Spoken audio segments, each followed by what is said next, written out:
ಮುದ್ದು ವಿದ್ಯಾರ್ಥಿಗಳೇ, ಕನ್ನಡ ವರ್ಣಮಾಲೆಯಲ್ಲಿ ಒತ್ತಕ್ಷರಗಳನ್ನು ನೋಡೋಣ.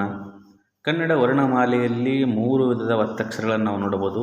ಅಕ್ಷರ ಹೋಲುವ ಒತ್ತಕ್ಷರಗಳು, ಅಕ್ಷರ ಹೋಲದ ಒತ್ತಕ್ಷರಗಳು, ಅಕ್ಷರ ಹೋಲುವ ತಲೆಕಟ್ಟಿಲ್ಲದ ಒತ್ತಕ್ಷರಗಳು. ಇಲ್ಲಿ ಅಕ್ಷರ ಹೋಲುವ ಒತ್ತಕ್ಷರಗಳ ಬಗ್ಗೆ ತಿಳಿದುಕೊಳ್ಳೋಣ.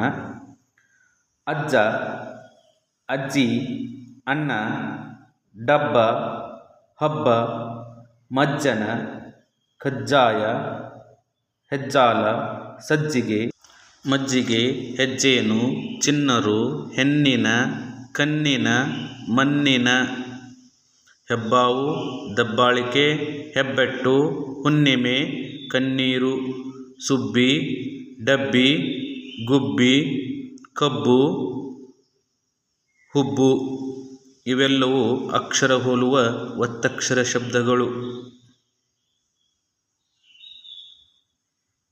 ಬಜ್ಜಿ, ಕಜ್ಜಿ, ಗೊಜ್ಜು, ಗೆಜ್ಜೆ, ಲಜ್ಜೆ, ಕಣ್ಣು, ಮಣ್ಣು, ಎಣ್ಣೆ, ಗೊನ್ನೆ, ಹುಣ್ಣು, ಬೆಣ್ಣೆ, ಅವ್ವ, ಸುವಿ, ತೊವ್ವೆ, ಬೊಬ್ಬೆ, ಗೊಬ್ಬರ, ಹೆಣ್ಣು, ಸುಣ್ಣ, ಗುಬ್ಬಿ, ಕೊಬ್ಬು, ಗಿಣ್ಣು, ಉಜ್ಜು, ತಣ್ಣನೆ, ಹೆಜ್ಜೆ, ಇಜ್ಜೋಡು, ಸುಬ್ಬಣ್ಣ.